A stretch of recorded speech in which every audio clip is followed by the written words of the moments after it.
Welcome back to Cure for the Common Game. I want to tell you a story about what happened this past weekend.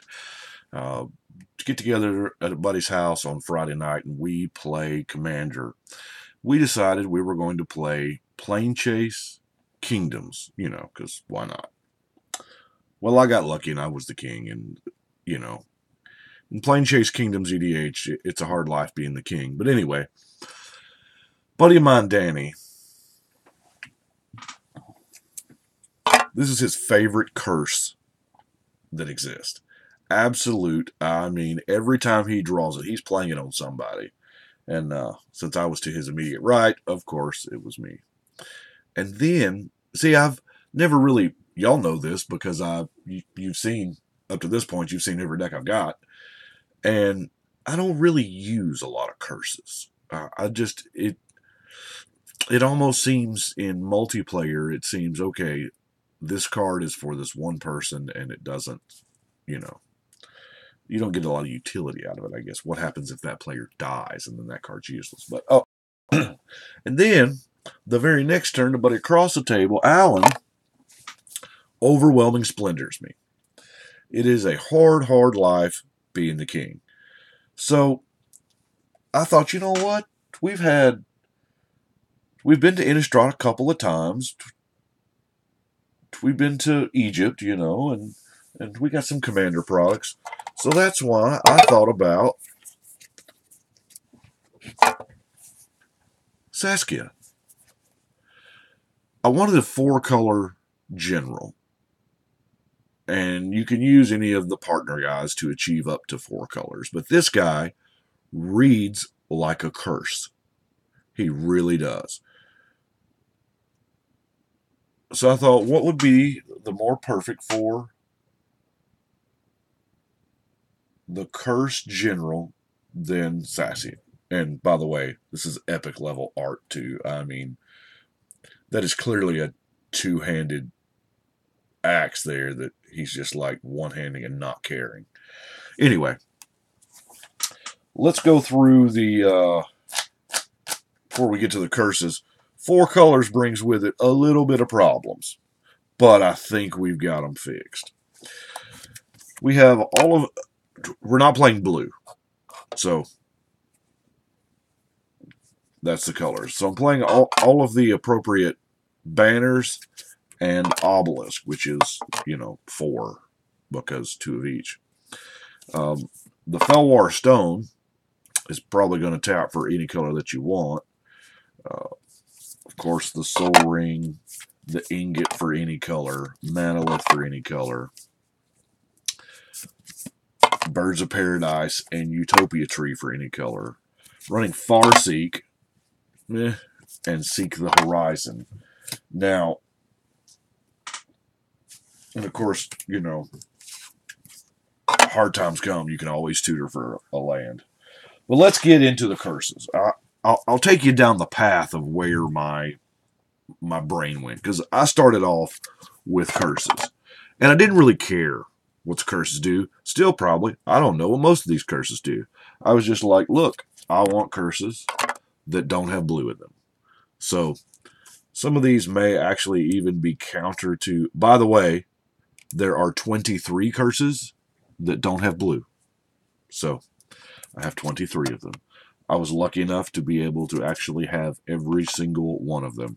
Now, they are skewed a little heavier into black and red.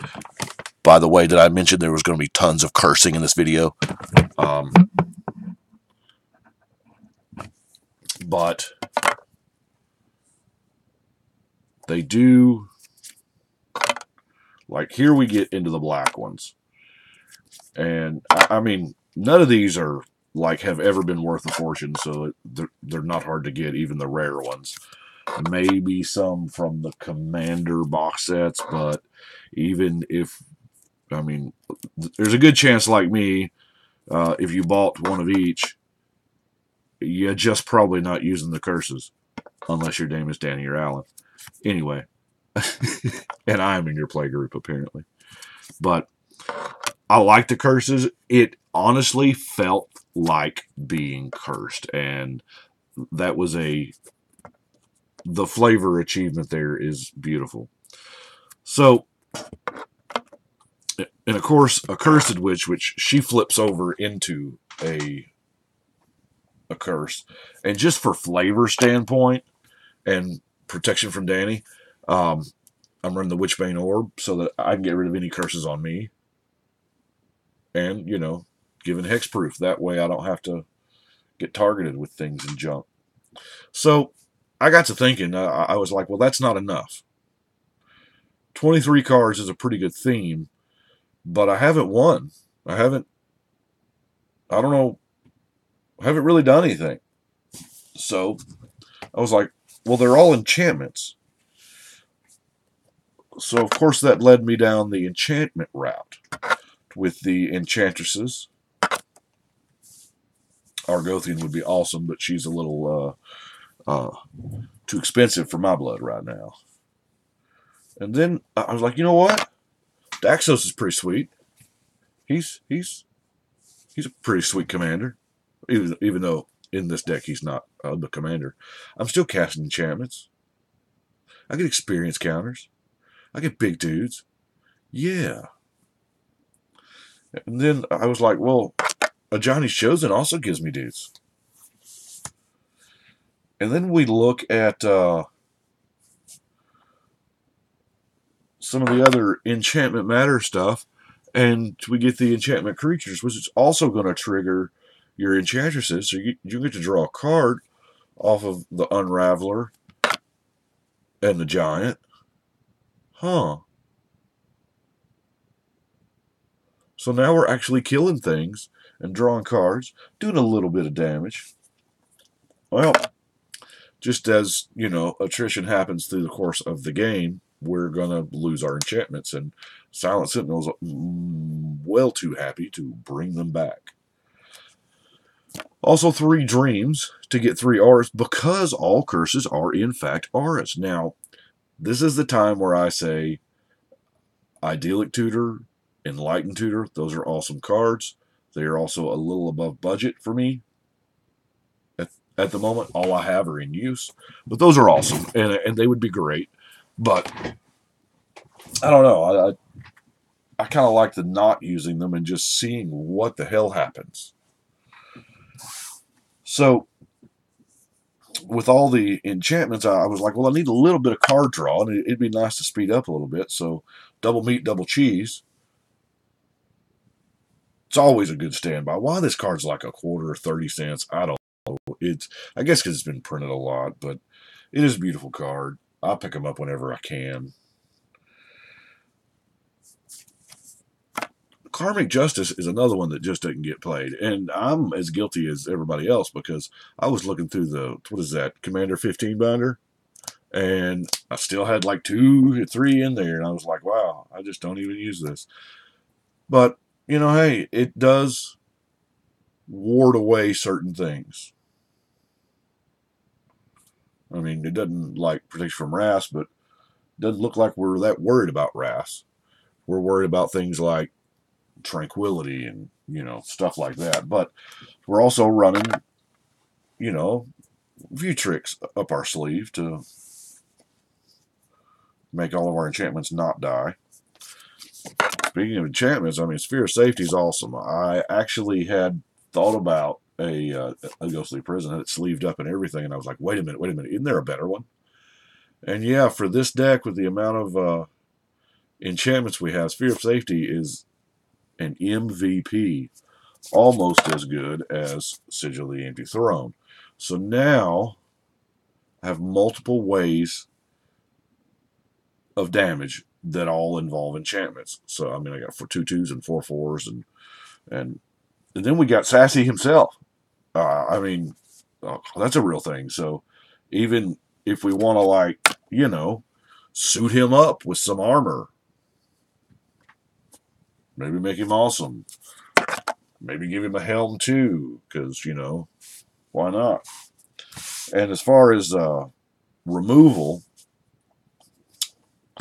we got a decent stack of removal, and Mass Calcify and Garrick's Wake is, of course, just the one-sided. It's there's an old line from oh gosh, Red versus Blue.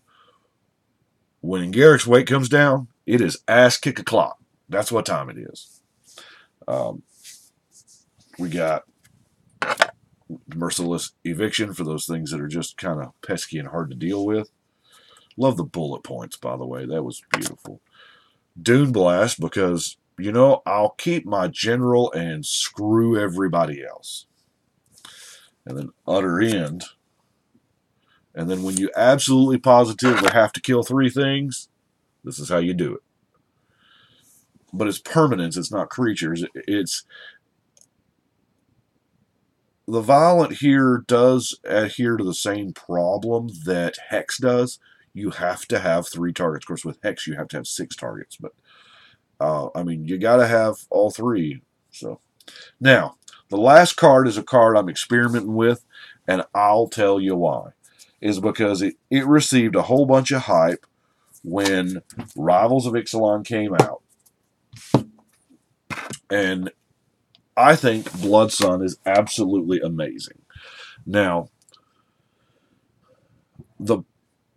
I believe, I could be totally wrong because I am not Mr. Tournament Magic guy, that the reason why people are somewhat disappointed in this card, I'm just going off of price. It's fall. I haven't checked it in about a week, but it seems like it continues to fall about 50 cents a week, something like that. But people, Blood Moon is a very, very offensive card. Blood Sun is not. You don't play Blood Sun to hurt your opponent. You play Blood Sun to help you. Now, granted, it does screw over fetches in a hardcore way, and I love that, because y'all know I don't own a single damn fetch.